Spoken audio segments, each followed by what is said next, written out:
Welcome to episode 35 of season 6 of Whole Lot of Wolves. I'm Joshua Buckley with co-host Danny Paletti. Good evening. What a good evening. Yeah. Hey, great job last week. You and Alex holding the fort down. I got to listen to Whole Lot of Wolves from a nice little cafe in a shitty airport in Sicily. So it was an enjoyable thing. Yes. How did you enjoy your time in the land of my people? Oh man, I'm gonna piss you off here. No, you're not. The food in Sicily is so overrated.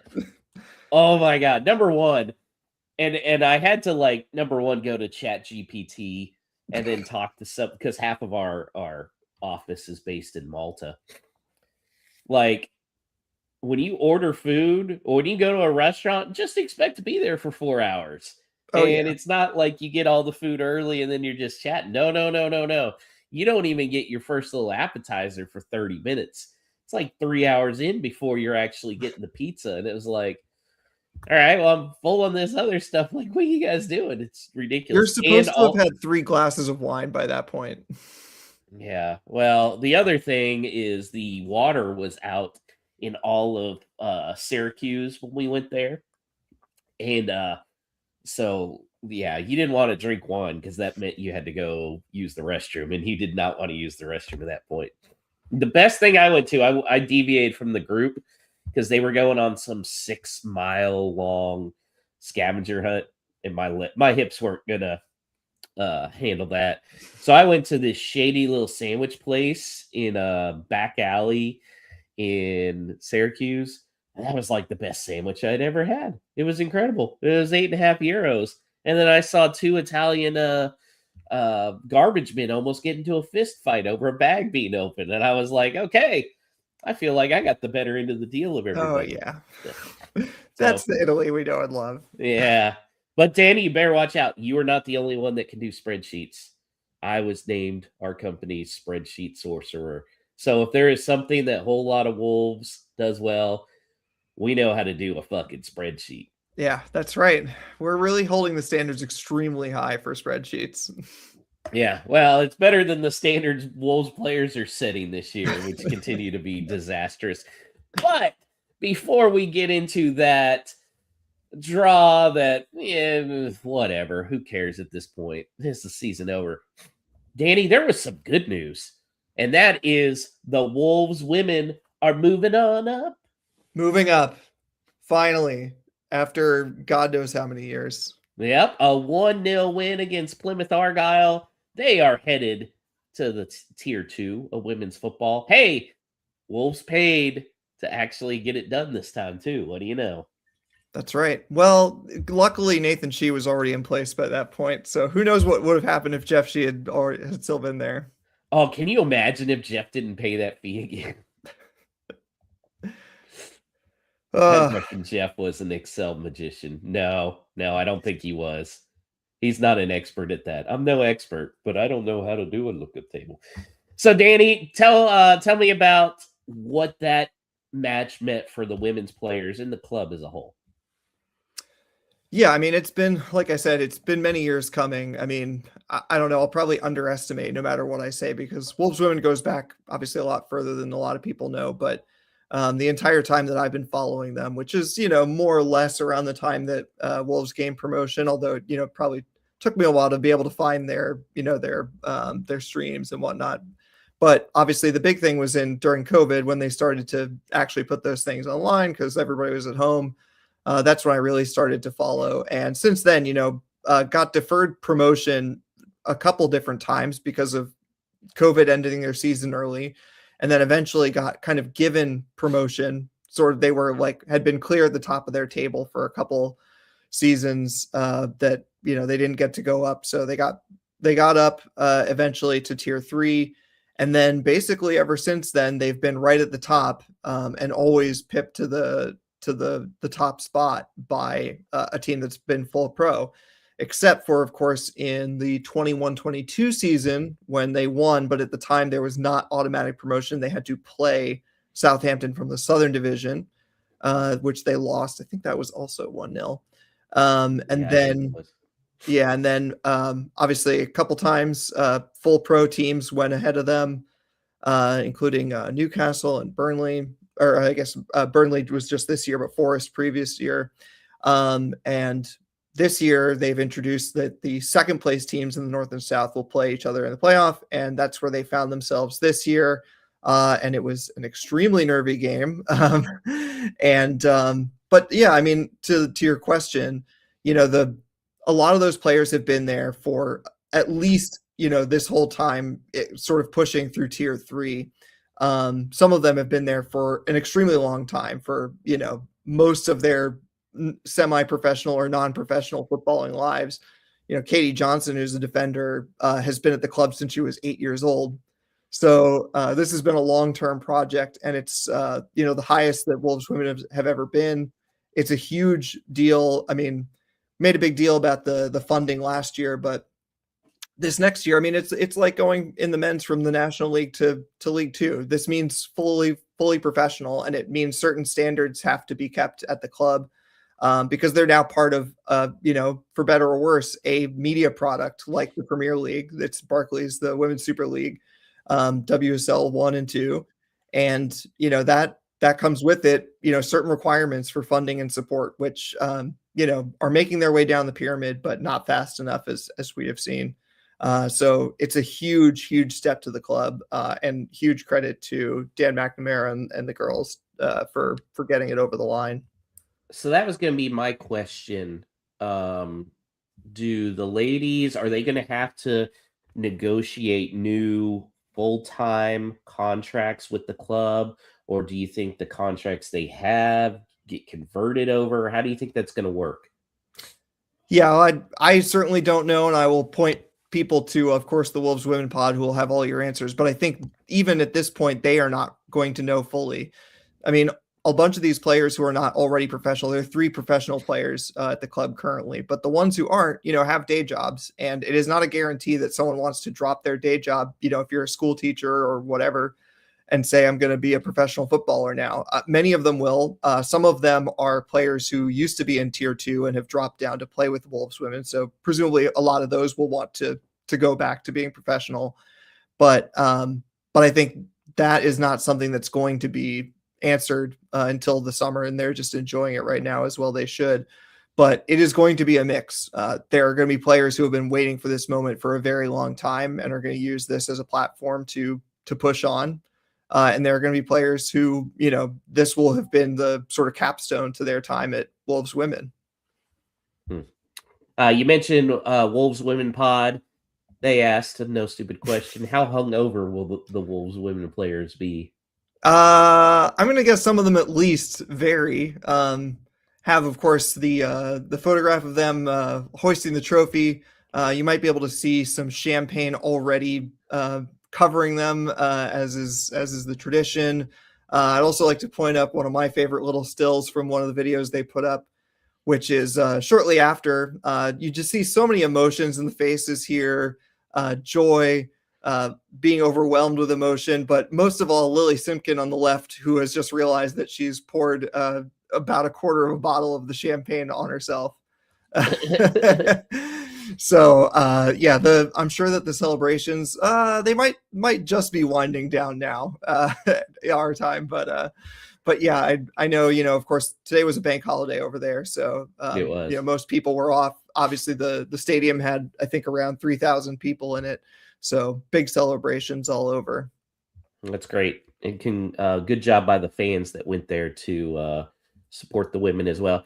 David James reached out on Facebook and asked, he said, congrats to the women on their promotion. Does the club invest enough for them to compete in WSL 2 next season? I can't predict, because, Nathan Shee, who knows what his philosophy is or how much he takes orders from above. But, I will point out to something that we've talked about before, which is that the amount to, turn a team full professional and push on to tier 2, all the teams that have gone up before us, that's been around £1 to £2 million. And that is such a tiny amount, even for, a men's team that's in championship. And if you look at the other teams, they're in tiers 1 and 2 of women's football, their men's counterparts, if they have one, not all of them do, but tend to be in the top 2 tiers. So there really shouldn't be an impediment to spending. I and many other people happen to think that it is, again, if what Fosun alleged to care about is sort of that, brand visibility, being in the WSL means they put you on YouTube. Like there is almost like free broadcasting, that anybody in the world can go and see them play with our logo, that Fosun, for better or worse, currently has control of.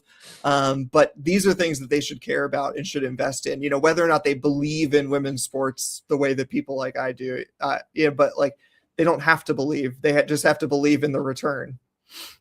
Yeah. Sub question to that.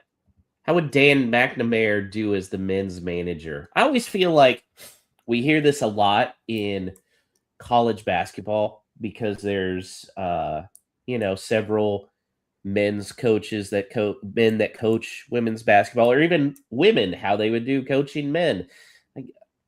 I kind of think it's a little unfair, but what are your thoughts, Danny? Well, first of all, I have to start this answer with keep your damn hands off of him.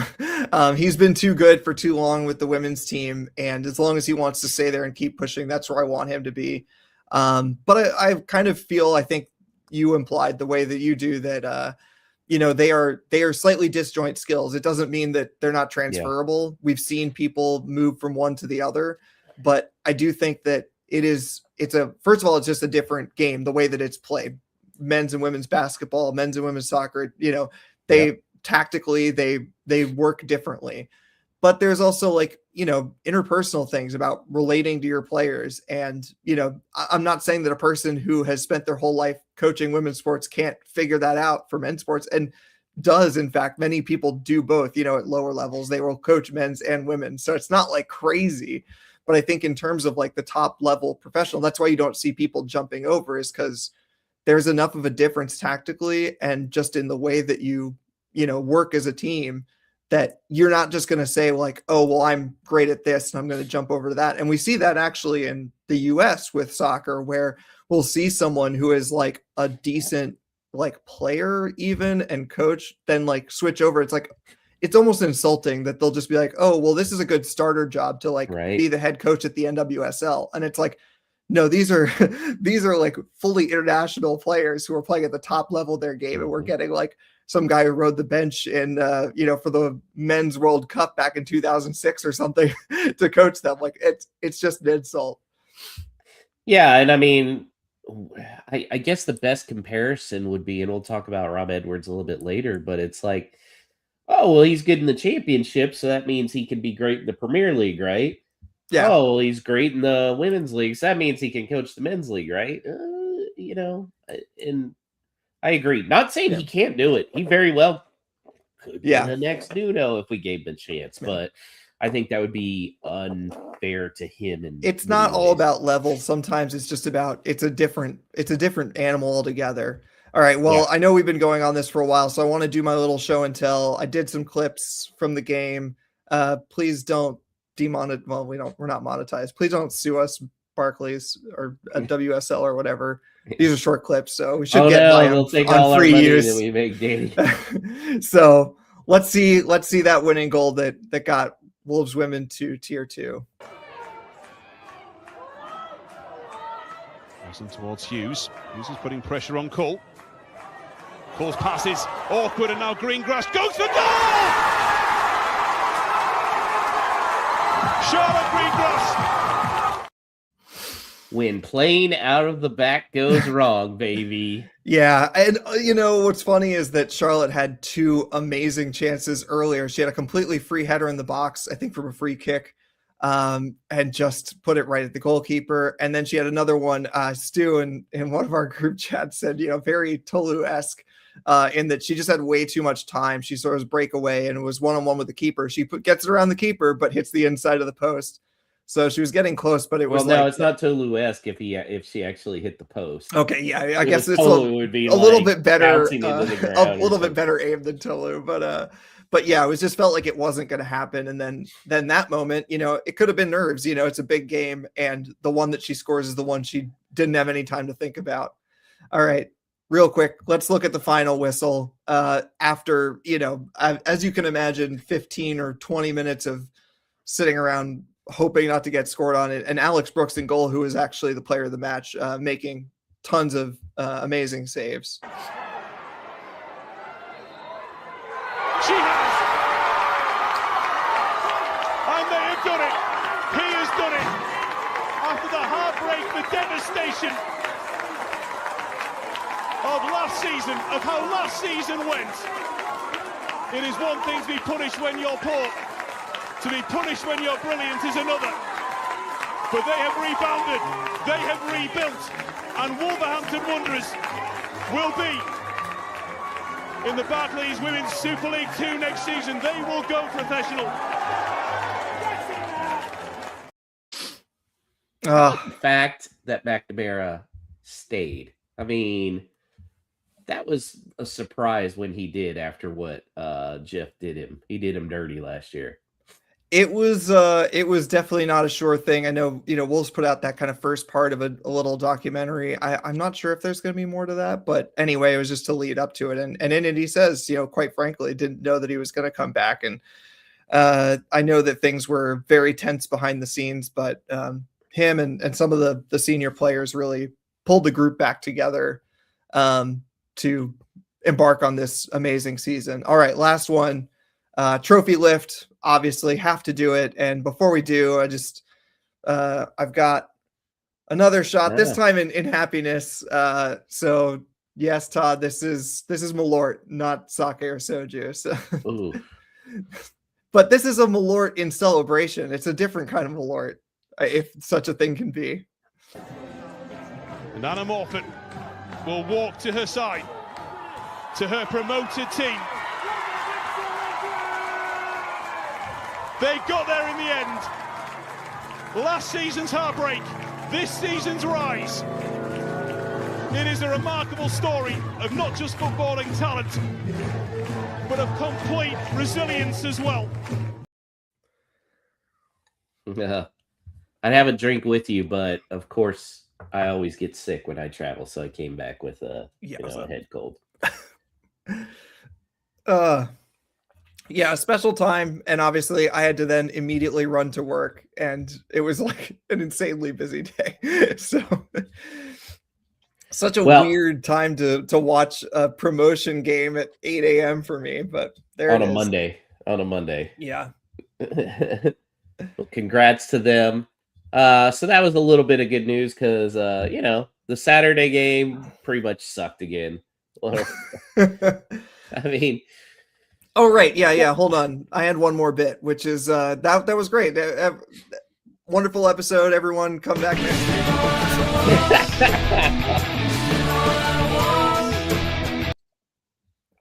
All right. Let's talk about Tom Bombadil some more. Yeah.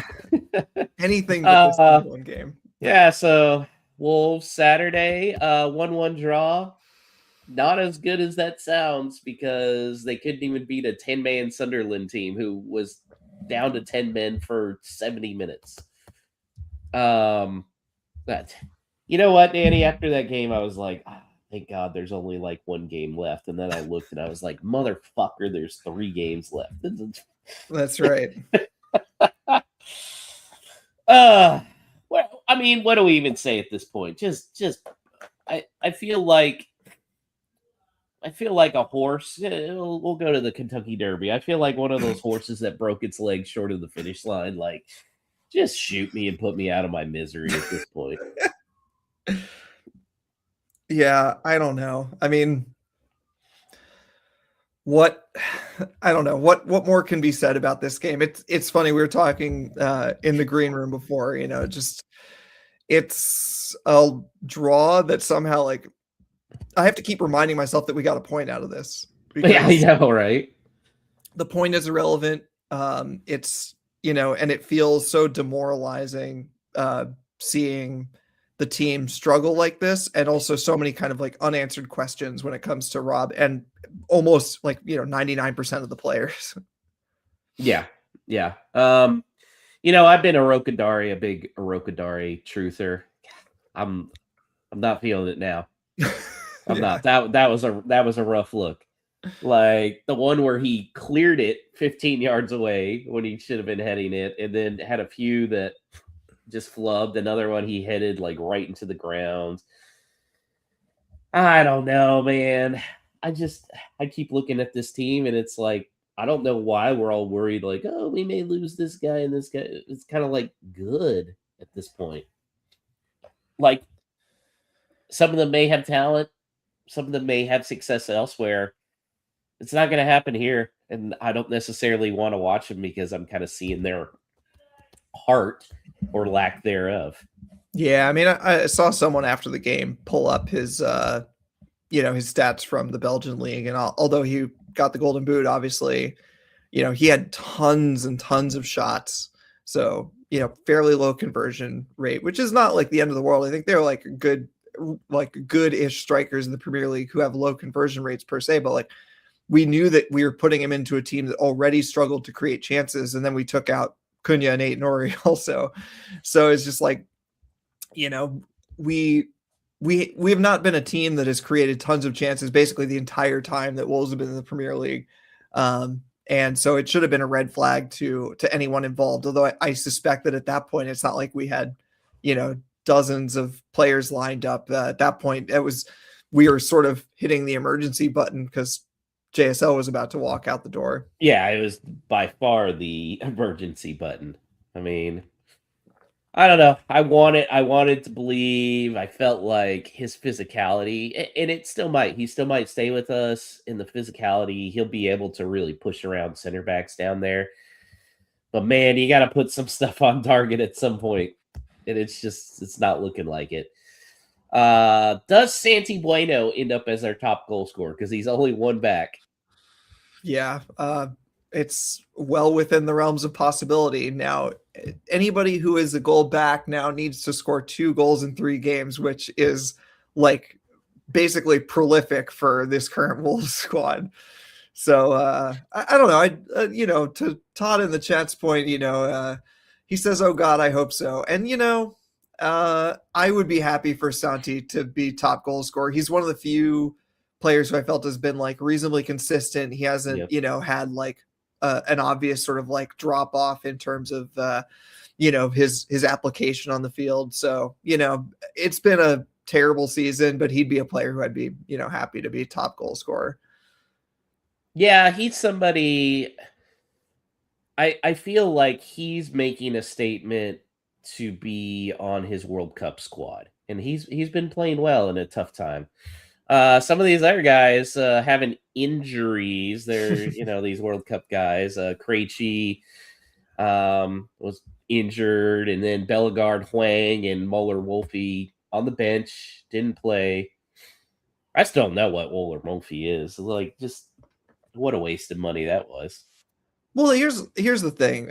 Sort of like this is always what happens. We record after most of the other podcasts, but pulling together some of the things people have said since then, I just really think about how it's kind of shocking when you step back and look at it that here we are in need of a win. Rob Edwards needs a win. Regardless of whether it could be that he has a rock solid promise from Nathan Shee and whoever else that he's going to be here next season.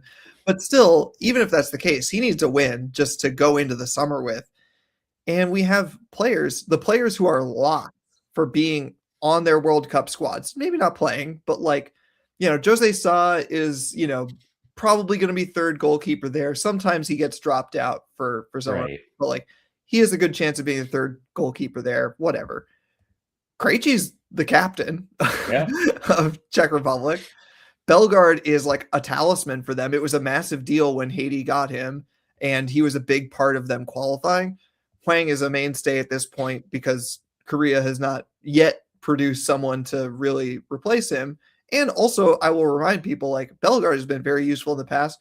Hwang is the only person in the squad currently who has, a significant number of Premier League goals. Now, you may say that he's because is Son still playing?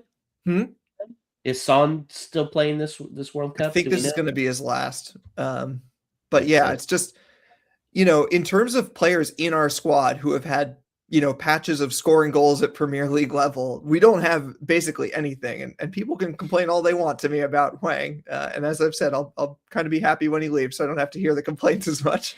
But like, these are players who are good and who will impact the game. And the fact that they are not involved and we're getting like basically no explanation other than like a vague, like, oh, Krejci's not available and Sock like maybe hurt his ankle and Bellegarde and Wang are just going to sit on the bench. Like, this is kind of wild to me. Like, I don't know. Like, it would be nice to get something. I know it's tough. He can't come out and say, I'm not going to play these guys because of the World Cup. Like, that's going to piss people off. But it does make Rob Edwards look bad. Like, it makes him look like an idiot to sit there and just be like, no, I'm never going to put on Bellegarde. Well, he kind of looks like an idiot anyways, because, okay, the change at halftime, he took out Lima. That's fine. Lima's a young guy. He kind of got out-jumped on that goal that Sunderland scored. But he took out Hugo when he made the change. And it was like, Hugo's the one who's, you could argue at that point, was the man of the match.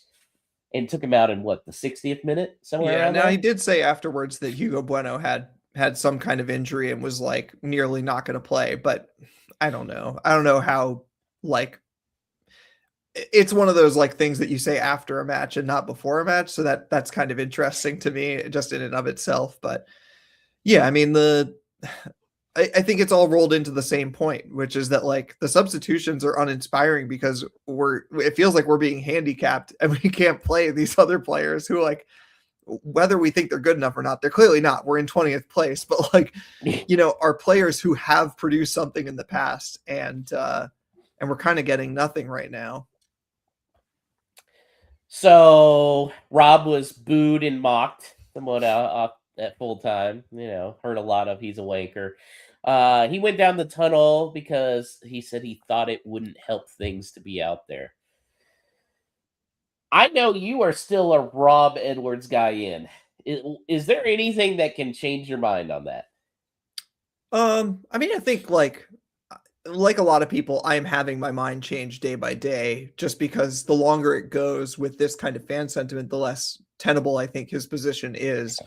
I'm not like a Rob Edwards believer. I think that that's an important distinction to make, to save myself on social media. But like, it's not that I believe that he is good and that somehow like we're not seeing it. It's more that like, I don't know how much more he could be doing, like how much more a better manager could be doing with this squad.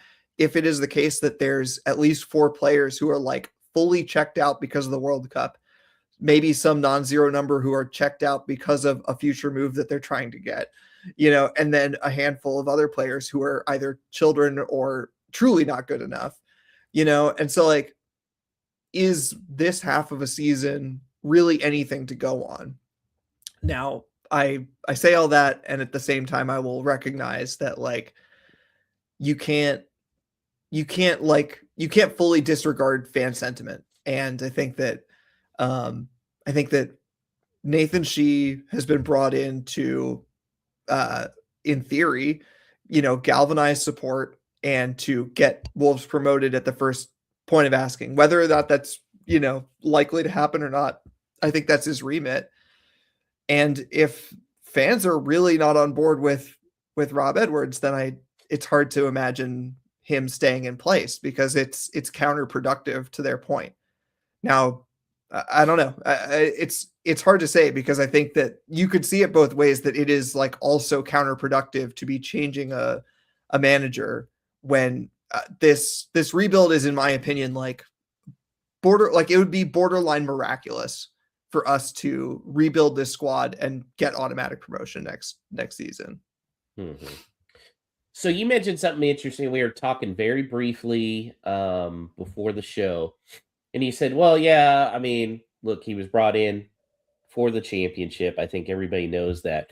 But he's not really a guy you want coaching you in the Premier League, which to me, the ultimate goal is to get promoted back to the Premier League.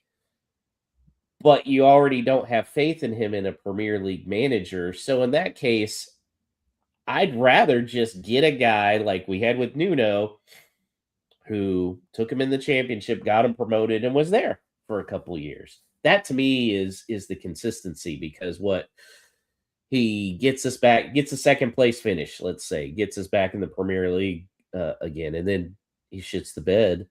Okay, then we're back in the same spot again. Old Wolves. I just want a hard reset. I really think, and that involves getting a new manager. Yeah, I mean, first of all, it should be pointed out that Nuno was not what he is now back then. He was definitely much more of an up and coming manager. I don't think him coming to the championship was like a massive coup or anything. But the other thing is that for Rob, like, who knows what the conversation was when he came in? Because of course we're talking about Jeff Shee here. So even if Jeff Shee were still in place, which of course he's not, we still don't really, know what was promised, if anything. But I would imagine if a reasonable person were in place, jokes aside, they could say that, hey, Rob, you kind of get a free hit for the next 6 months. Do your best. Get as many points as you can. If you stay up, here is a massive bonus that we are offering you, but like no one's expecting it. And you got next season, and obviously like barring disastrous results, but like you got next season. But if you get us promoted, like that's sort of where the agreement ends. And that like, at that point, we're just evaluating like we would any other coach. And I think that would be fairly reasonable. I think that a lot of people are concerned that can you attract basically a Premier League manager, a Premier League level manager for a team that's already relegated? Like I brought it up on the last podcast. I've seen people talk about Thomas Frank. I mean, that'd be great. I don't even like. Oh, it'd be great. He ain't coming here. I don't like Thomas Frank personally, but obviously for the championship, it'd be great. But like, that's sort of taking them at their word that like, oh, we're going to operate still like we're a Premier League club. Well, there are some things you can't do, which is just like get any manager that you want and have basically a Premier League level manager and a Premier League level squad in the championship so that you can go right back up. That might be possible in some very niche scenarios, but in this scenario, Spurs. Yeah, like Spurs might not even be a great example, but like thinking about like yo-yo clubs where they kind of like almost have enough quality to stay in the Premier League anyway. And so like not all of their players are going to leave. Those players can definitely get them promoted. We're going to lose a ton of players. So we just can't take for granted that we are going to have this sort of like, almost like, 0.9 Premier League, like 90% Premier League player squad next season. That would be great, but I don't see it happening yet. And maybe we'll all be surprised. Maybe we'll be sitting here on September 1st saying like, wow, what a window we've just had. And we have no. It's a good window. Yeah, I cannot wait to reuse that a billion times. But yeah, I mean, that's kind of it. And I think that like for Rob Edwards, it's just like, it has been just like almost an impossible task. And I don't mean keeping us up. No one thought that was possible. Or if you did, I'm sorry, but you were living in a land of delusion. But like to just keep things going the way that he needed to have the kind of sentiment in the bank. Remember, we had not won a game when he came in. We had 2 points, 2 draws, and 1 million losses. And then we, lost a few games with him in December, which was not unexpected. We all kind of assumed that would be the case. And then we weakened the squad in January. So like, what are you realistically expecting? And so like, none of this is to say Rob Edwards should not be sacked. Like it would be, a crime if we did. It's more that like, what could he have possibly done between January 1st and now? What's going to be funny, Danny, is it's going to be funny watching the fan divide when West Ham is also relegated and they sack Nuno and Nuno is available. And I'll be honest, I may be in the Nuno in group.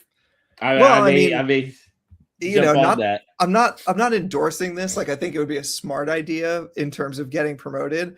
But I mean, there is an argument to say that if Nathan Shee is really here to just like get fans back on sides, and I should say that Nathan Shee was at the Wolves women promotion game there, and congratulating the players, and he put out a statement today that supported them in terms of the process of going full pro. So he's continuing to do that. But if he's trying to get fans back on side, and Nuno is free, I mean, I think that it's still an extreme long shot. But whether or not it's a good idea, you could really see Nathan Shee saying like, "Well, here's a way to get fans back on sides." and it would kind of make sense for Nuno as well. It's not like Nuno's had a ton of success. I mean, he got Forest into Europe play. But, I mean, I think right now when you think of Nuno, you kind of think of, well, he failed at Spurs, but he was also awesome with Wolves. Maybe it makes sense. Yeah, but who hasn't failed at Spurs? Exactly. But it might be a way for him, like, you know what? I'm going to go to a place where I'm revered. If there's ever a time, sometimes you can go home again. Not always. I'm very much in the you never go back camp. Yeah. I also and you do run the risk of him coming back and being an abject failure. And yes, exactly. Did he ruin your rep? My heart can't stand that. Like it's just like it's not worth it to me. I'd rather. But what if he comes back and leads Wolves back to the Premier League? Like, yeah, what if he comes back and Raul comes back to replace Tolu? Oh, I'd take it. And Adama decides to go to the championship instead of the MLS. Wow, I don't know why Adama's not in the MLS yet, but if we can get him to Houston, oh, I would go every damn game. Season ticket for Josh instantly. Yeah. I live like almost an hour from the stadium during traffic, and I would totally be at every game. Woo! So you mentioned Jeff Shee several times. There was a video that came out Nathan where, Shee. what did I say? Jeff, Nathan. Well, some people would argue they're the same. Yes, to your point. Yeah, so there was a fan who at one point mentioned something about talking to the paper. There's no way this guy was a media guy. Pulled a TMZ act and was like trying to follow him, asking questions. Why won't you answer questions, Nathan? Blah, blah, blah. Number one, come on, asshole. No, nobody's going to answer questions like that. You just jumped on the guy and you're asking. No, it's not going to happen. The one interesting thing the guy said was, well, I've seen Jeff Shee over at Compton a few times, and, I have video of it. We haven't seen the video, so I don't know if that's true or not. But, of course, some people then thinking it's absolutely true. And so they're like, oh, see, I told you Nathan is Jeff's puppet, and he's running around. I would argue that's not the case because there's been way too many things that happen to prove that Jeff is not involved anymore. Yeah, that's definitely part of it, in that, like, if Jeff is we're all sort of terrified of the idea that Jeff might still be in control of something in the club, because what a nightmare that would be. But like, as you pointed out, if Jeff is in charge now, sort of let's say he's the power behind the throne, but we've still got season ticket price reductions. We've still got all these variously positive gestures,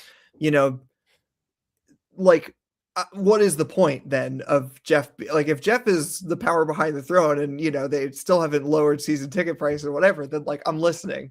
Yeah. I think the thing though, to me about this is that like, there is, the people who have contacts in the club, including like Dave Azzopardi at Talking Wolves, say that like Jeff has been there once or twice. Obviously he's still involved in the Wolves sports group or whatever it is, plus Sudo and whatever. So there may be dealings or whatever, but it's not like he's there every day. Now, of course, that's what people at the club are saying. So you can choose to disbelieve that if you want. But the point that I'm getting to is that it would distress me a lot that Jeff was involved in the club at all, even being at Compton, only in the sense that it would show me that they truly don't understand like what the problem that fans had was in the winter.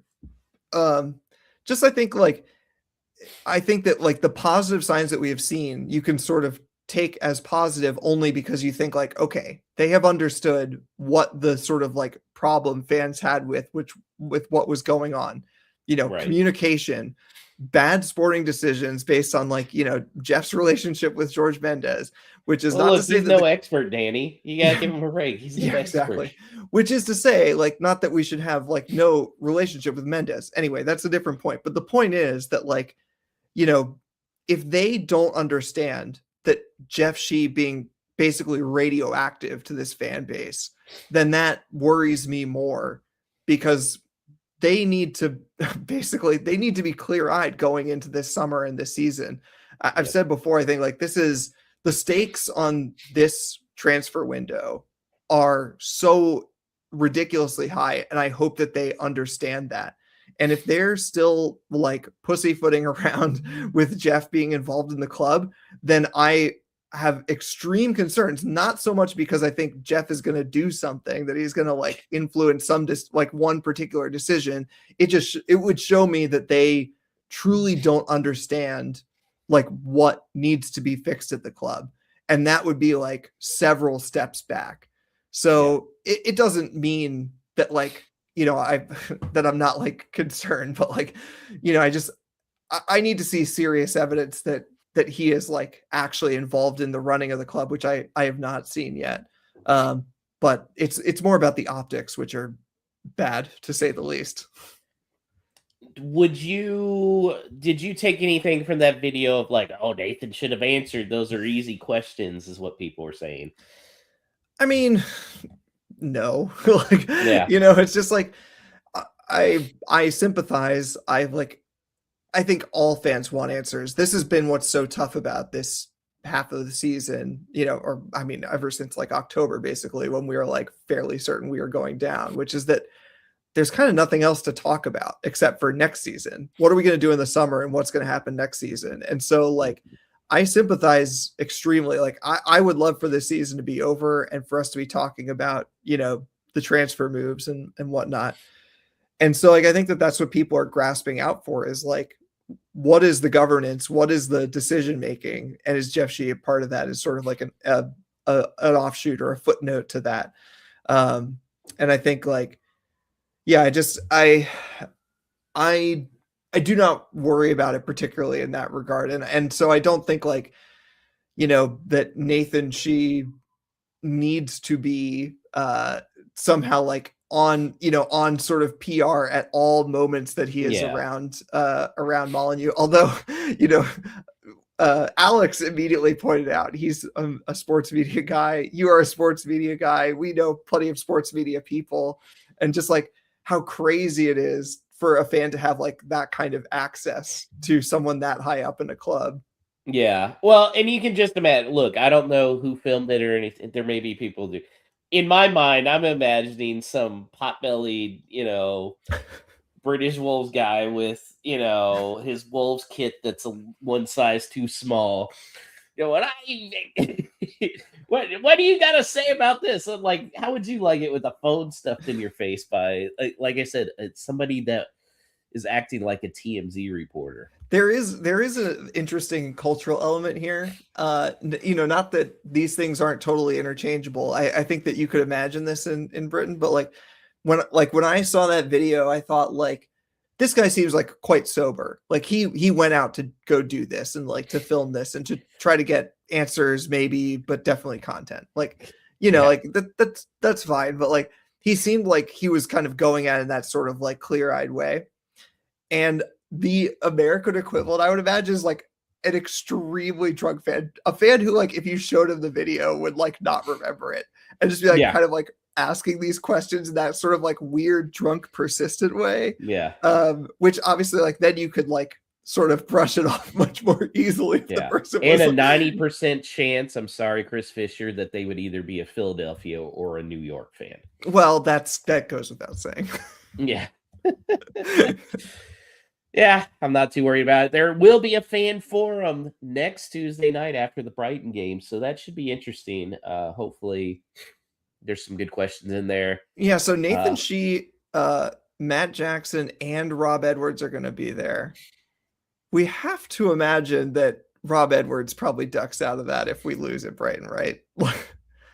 Yeah, I well, would he say may like be ducking out of a job at that yeah, point. well that could be too. I will say like a couple things on that. First of all, to your comment, it is very funny that they chose after Brighton away, which like historically, especially at the end of a season, what was the Lopetegui season? What was that, 5-0 The or 4-0, something? 4-0, the 6 a.m. game. Yeah. Can you imagine if we get like torn apart, what that fan forum is going to be like? Oh, yeah. But anyway, the bigger point is that if we lose and Rob Edwards isn't there, I don't blame him. Like, I don't know. Or like draw. Imagine a similar game where it's like a bad draw. Like, is it really any help for him to be there? It's just gonna be a distraction. So But see, then in lies the point of why are you keeping him if you're worried that your manager is going to be a distraction when the whole point in the fan forum is to discuss your plans for next year to get re-promoted, and you're asking the one guy well, who's sure, really but got the most control, and he's like, "Nah, I better not be here because I've but sucked so bad at my job. I'm yeah, a here's what I would say is distraction." like it's still fair game to ask Nathan Shee if people think that it's a valuable question, is Rob still going to be here? But Rob being there is a distraction. It's like it's still a valid question to wonder if Rob will still be there. But like Rob being at the fan forum feels like a huge distraction if we just like totally got ripped apart. Like it's like you're gonna have a bunch of questions about like the games of the team when we all know that this season doesn't matter and hasn't mattered since January at least. Nathan reads. I feel like he's good at reading the room. And if it is very anti Rob Edwards with the fan forum, and keep in mind, Jeff was the one that hired him. I know. No, I know. These are all great questions, and I hope many other good questions get asked at the fan forum. I'll be very interested to see. Yeah, I hope they're not serving beer at that, because then I feel like the questions, if they're serving beer, it could get real ugly. Although if they were going to televise it, 2-drink minimum would be good. Oh my god, if they were going to televise that, I would totally wake up at whatever fucking time I needed to. BBC WM, if you want an idea for a little bit of clicks and content. Yeah. Hey, you want to afford that next striker? There'd be a lot of people that would pay the $5 for that, whatever it is. Okay, so there is a match on Saturday. It is against Brighton, as you mentioned. 10 a.m. Eastern, 9 a.m. Central. Who knows in Fort Lauderdale time? It is on Peacock. Danny, is there any chance of us winning at this point? No. I'm gonna say no. I don't know. I mean, like at this point, a win feels like it'll be a fluke, and I don't mean entirely like an accident, like Rob Edwards could never, or the players could never, or whatever. Like the reality is that these are players who are ostensibly Premier League players, at least until the end of the season. And they are professional footballers who are capable at times of playing very well, and they could have opponents that at times will suddenly not play well. So is it possible for a win to happen for Wolves? Certainly, because we have seen many terrible teams get wins in the Premier League. Do I expect there to be a win? No, not in the slightest. Brighton is still playing for Europe.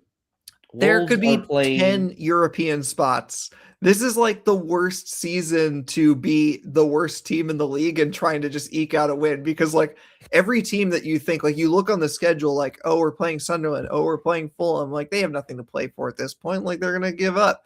And it's just like, no, they're actually within like 4 points of getting Europe. They're all going to try. Well, if trophies are your thing, Wolves aren't for you, Danny. Lord. Yeah, it's gonna be ugly, and it's very clear half these players are on vacation already. They're on holiday. They've already packed their stuff. They got their sunscreen, they got their sunglasses all squared away for wherever they're gonna go. Or maybe they've got they're packing their houses up like Nelson Semedo. Where did that Nelson Semedo goodbye video go? Oh my God. This is like a tangent that we don't need to go down, but I kind of want to go down it, which is like, I'm a person who likes Toti and think that he has many positive qualities that could be useful to a Premier League team, even if it's not necessarily as a starter. But every time he comes up as captain, I immediately think back to Nelson Semedo and that whole leaving debacle. We forget that like Nelson Semedo was the one who got thrown into a captaincy, in probably the worst possible scenario, this team that was totally destroyed and Mario Lemina's dropping and Cunha's dropping and whatever. And we turn to this quiet guy who is like important in the dressing room and say like, you're the guy now, get ready. And he just like, he carried that team, not in terms of like footballing ability, but just like kept that team together that had no business like actually being together and like actually made something of it. And then that whole summer saga with him, like, is he leaving? No one knows. Also, it seems like he really knew that he was leaving the entire time. And yet we still waited. We waited the entire summer to sign his replacement, going through about 6 different options until we end up with Jackson Chatchwood. I'm not here to slander a person, but it is funny that like one of the biggest drop-offs we've seen in quality is from like a player that was like chronically underappreciated to a player who now like kind of sticks out like a sore thumb. Todd says slander away on Jackson Chatchwood. You're gonna hate this. I feel like the Semedo video is hidden away almost like the Epstein files in posts. I do hate that. I thought you were gonna go for like the Ark of the Covenant, like that the ending of Raiders of the Lost Ark. Actually, probably the better thing.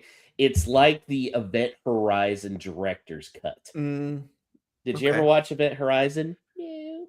No. It's a very good sci-fi horror. I will say, actually, I did see it, but it was such a long time ago. I don't remember anymore. Yeah. So apparently, there's a director's cut that was very almost too bloody. Jeff took it with him. Yeah, I think he did. Yeah. Jeff was totally in the stuff he was burning. He got a hold of it. Yeah. Anyways, I don't know.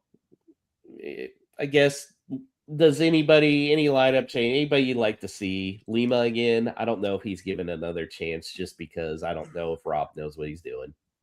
I mean, I don't mind some of these choices. Again, I would like us to be shown players who are actually going to be here next season, even if it's Tomadozi. Like, I don't think he's going to be a big part of the team next season, but if he's going to be on the bench next season, like play him. I don't care. Yeah.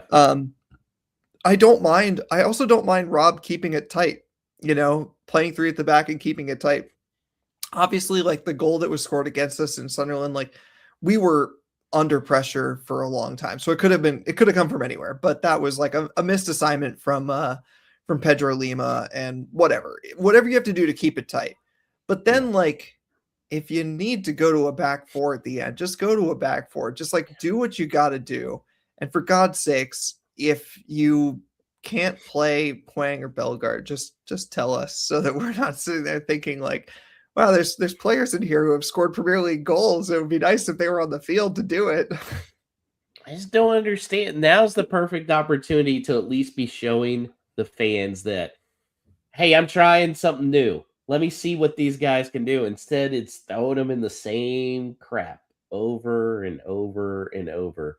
And what was it, that screenshot of Sandy Bueno looking to pass to somebody and there's 3 center mids on the same level? Oh my God. I mean, yeah, we didn't even get to that, but thank God we didn't. It's just like, this is sort of an auxiliary point to the whole Rob Edwards debate, which is that like, these are like, there are good players in front of him.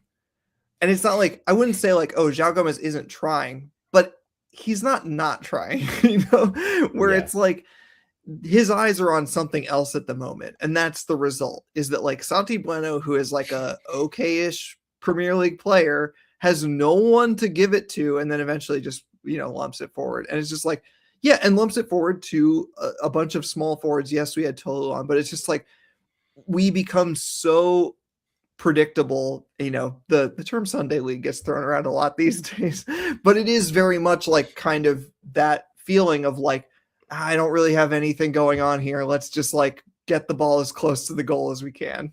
Mm-hmm. Anyways, what's your prediction? I'm still leading the prediction league. By 7 we know. points. Are you uncatchable at this point? No, because there's 3 games left. Okay, good to know. Yeah. Well, if I get some spot on, let's go ultra optimistic and say 2-0 Brighton. 2-0 Brighton. Oh, that's Danny. That's what I had written down, though. I'll you can still change it do just it. to give you a chance. I'll say 3-0 Brighton. That's probably safer. Like I said, I think I was being foolishly optimistic with 2-0. Yeah. Even Todd says 3-0 Brighton, too. Yeah. All right. Well, before I get into no stupid questions, just once again a reminder: if you're in a local Wolves supporters group in North America, we love to hear from you. We just like knowing where people are. Even if you think we already know about you, drop us a line. Just tell us when you're meeting up. Love to give you a shout out. And if you think we don't know, I mean, let's do it real quick. We have a tiny bit of time. What are the supporters groups that we can name right now? So, obviously, Columbus is somewhat small, but Columbus exists. Detroit's a big one. Atlanta, New York, New England, Houston, obviously, Baltimore, of course, Minnesota, always the Blackheart. Todd reminds us, which recently got an award from St. Pauli. It was amazing. What was the one you said? Dallas, of course.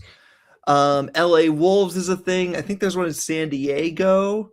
Trying to think of more. Pittsburgh, obviously. Well, there's Florida Wolves and Florida Wolves, South Florida Wolves, right? South Florida Wolves, and then there's Paula. Stay on target. Stay on target. Yeah. Charlotte there's Wolves. Charlotte Wolves, another big one. I think they meet at. I think they changed, actually. I'm going to say the wrong one, so I'm not going to put that out there. Who am I missing? I know I'm missing a bigger one. Anyway, if you know who I'm missing, then drop us a line and let us know where you're at, because we want to create the biggest list we can. All right, on to no stupid questions, best part of the show. You can always reach us in between shows at wholelotofwolves@gmail.com, or, of course, you can DM us on Twitter. You can tweet us on Twitter. You can DM one of me or Josh. I said New York, Todd. I said Charlotte. Don't impugn. All right, here we go. And of course, if you're in the live stream, you can ask a question there as always. So to start out, Drew Freakin on X. Tolu scores 10 plus goals in the championship, or costs Wolves 10 plus million pounds in lost revenue, which is more likely. So starting out with a really positive one. Yeah, what was his signing? I think it was 23 million. Jesus Christ. Is it really 20? Let me look it up real quick. Yeah, 22.6 plus probably some add-ons. Oh, I want to believe in him so much. I really do. No, I'll say the 10 goals is more likely. I genuinely don't know, because I would have said, even if I'm not a total believer, I would have said he's going to be here, and 10 goals isn't necessarily the highest bar. But that Nathan Judah, Liam Keane thing from the alleged Tolu Mane dust up, said, he's going to be headed out. Not necessarily because of that one incident, but said he's on his way out. So in which case they may already have somebody lined up, and they're not going to take a $10 million loss on him. Let's hope so. God, who fucking knows? Anyway, it was a good window. That was a great one to start with.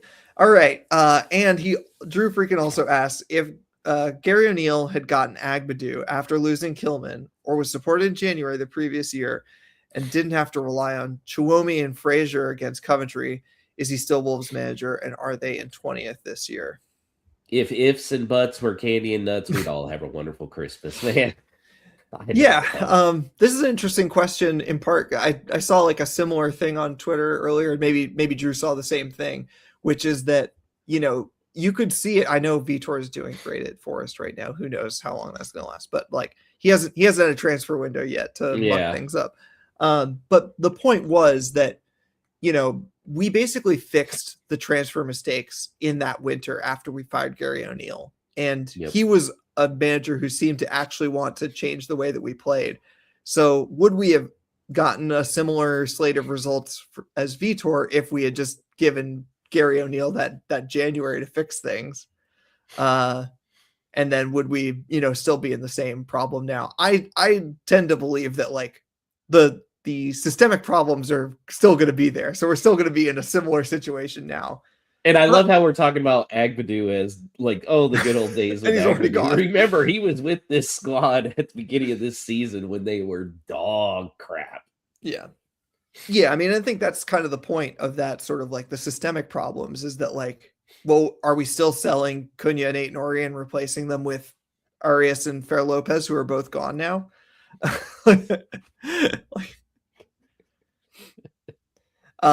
If that's the case, then yes, we're still in the same place. But I think it is an interesting like thought experiment to have, which is that like Gary O'Neill was sold short, and then we went with a firefighter in who's a very effective firefighter in Vitor Pereira, and then also let him and George Mendes do an insane thing in the transfer window. So remember, half the fan base was super excited that Mendes was back in it.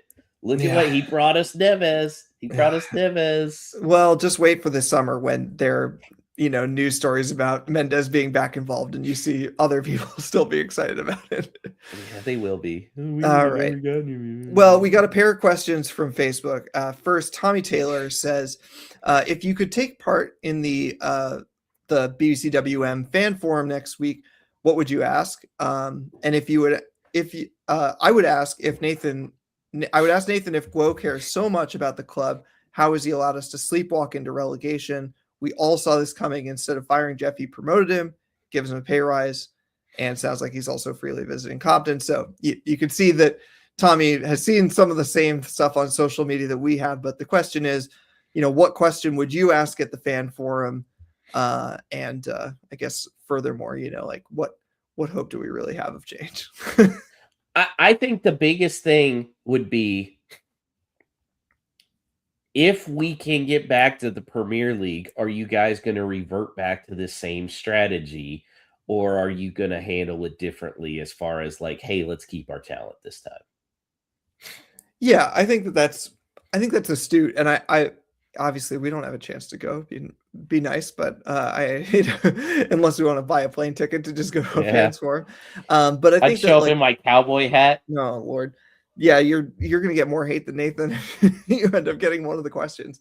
But I think like to workshop that question a bit, like to sort of try to pinpoint like, okay, we all want to get promoted. What is the ambition of a club in the Premier League? Is it to just exist and like keep getting broadcast revenue?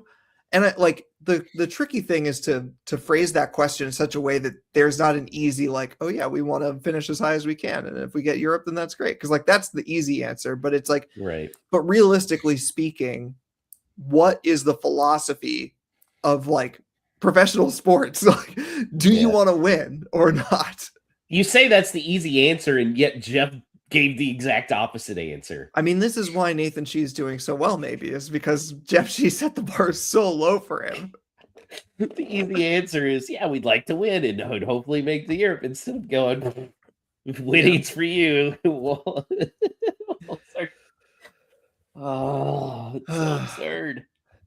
Todd says, what culture changes have you made? I think that's a good question, because it's like kind of open-ended and like, hopefully like speak to some specific examples of like within the club, what kind of cultural changes have you made, to like make the organization stronger in the future. And I think that'd be a very good question if someone wants to. Yeah, that's a really good one to use it next week. All right. Moving along, Chris Fisher, of course, good friend of the pod, from his time warp in Fort Lauderdale. Since Josh is getting back from a corporate retreat, where would you send Guo, Jeff, Nathan, and Rob and the rest of the decision makers to force them to figure this out? Galveston and their dirty water, as Charles Barkley says, or somewhere worse? Charles Barkley is 100% on the money, though, too. and this is somebody who's worked in Galveston for like 10 years. Galveston is a dump. It is a dump. And all the Galveston people got so mad at Charles Barkley. No. If you're part of the Galveston Wolves supporters group, please reach out to us. There ain't no Galveston Wolves. Seriously, I worked there for 10 years. Like it's a shithole. It's the armpit of the Gulf of Mexico / America / whatever we want to call it right now. I think that's a really good spot though. Yeah. You know the worst part about the Galveston Beach, Danny? Especially since I worked for a tourist destination there, is the tourism board had to come up with a campaign because the seaweed, which smells so bad, comes onto the shore so often that they can't, like, they have to bulldoze it off like once a day. Ugh. And so the whole campaign was, no, this is really good for the environment. So it's good that there's seaweed here. Yay. Yes. So, I mean, yeah, maybe send them there if you want a punishment. I think Charles Barkley is a pretty good motivational speaker. I'd get him in a room with them. No, he'd never go to Galveston. Well, no, you'd have to send them somewhere that he actually wants to be. Although it does delight me the idea of, 2 native Chinese Mandarin speakers and 2 Englishmen in a room with Charles Barkley and see if any of them can understand each other. White House Correspondents' Dinner? Should we send them there? Oh, Lord. This is a bridge too far. All right. Final question. And we've been saving this one up from last week because Todd DeWitt sent it into our email, not knowing that, of course, you were abroad. So, of course, very pointedly, he asked, which player would look the best as a Funko Pop? So this was a fairly easy one for me because usually, like, I'll take some examples here. Christian Pulisic here, it's pretty basic, basic face. This is Mike Ditka. You can tell immediately it's Mike obviously. Ditka. In a big way that it's able to differentiate the Funko characters is with the hair. Okay, because the face is mostly the same mold. There's a couple of things. The hair and then the different features of the body and their pose are what sets it apart. So automatically, you get it very narrowed down with this Wolves squad. I think Tolu would have been an interesting one because he would have had the T. They would definitely have that. T. And as years have gone by, Funko has done a much better job doing dreadlocks. Okay. You see that with the new Predator Funkos as opposed to the ones a few years ago. A lot more detail. But the answer is a very clear Jose Sa. Okay. With the beard. Yeah, the beard does help. The hair. Yeah, he'd have the bright pink kit. I mean, the perfect Funko Pop. Now, Wolves of Past would have been very interesting. João Moutinho with the full beard. That would have been a good one. That would have definitely said it. You would bottle have had, of wine. Yeah, bottle of wine. I think Raul would have been a very interesting one. And of course, Adama would have been great. I thought that as soon as you talked about dreads. I mean, and even when he didn't have dreads, like he had like those big chunky braids at one point, that would have been pretty distinctive. And then obviously if you do one that's Raul wearing the Sin Cara mask, I think that'd be a pretty good one. Yeah. Even Fro Adama would look pretty good. That's true. Be quite obvious. Speaking of Fro, I bought the Weston McKennie one. Finally went on sale. So when I got back to the country, I purchased. So hopefully by next week I'll have my Weston McKennie Funko. Funny thing for the U.S., they did Pulisic, McKennie, Tyler Adams, Jedi, and Gio Reyna. That is the 5th one they did. I was like, really? And Gio Reyna's like blowing a kiss. Gio's parents were on the phone to the Funko Pop people, Yeah. And I did think it was funny. Cole Palmer, just as ugly in a Funko Pop as he is in real life. Well, they wanted to make it realistic. They could have they reduced his ears a little bit, so that's good at least. But yeah, it's enough. The Podence would make the best Funko with like a little spittle coming out. Yeah, and we'll also make him like 2/3 the size of a regular one. Well, that's the funny thing is they don't really do that. I mean, I guess the Yoda ones are a little bit shorter. Yeah, make him Yoda size. That's about right. Yeah, Yoda size. Huang would not. I always get a kick out of the fact that the Asian Funko Pops still have very round eyes, like all the Shohei Ohtani ones, very round eyes. Yeah. Well, they're probably too worried about getting canceled or whatever. Yeah. I can talk Funko Pop All right. all day. Well, that wraps up No Stupid Questions. Please send in your further Funko Pop queries to thebearsman@gmail.com or whatever Josh's Bearsman23. That's right. And send your other questions into wholelottofwolves@gmail.com, as well as our Twitters and everywhere else.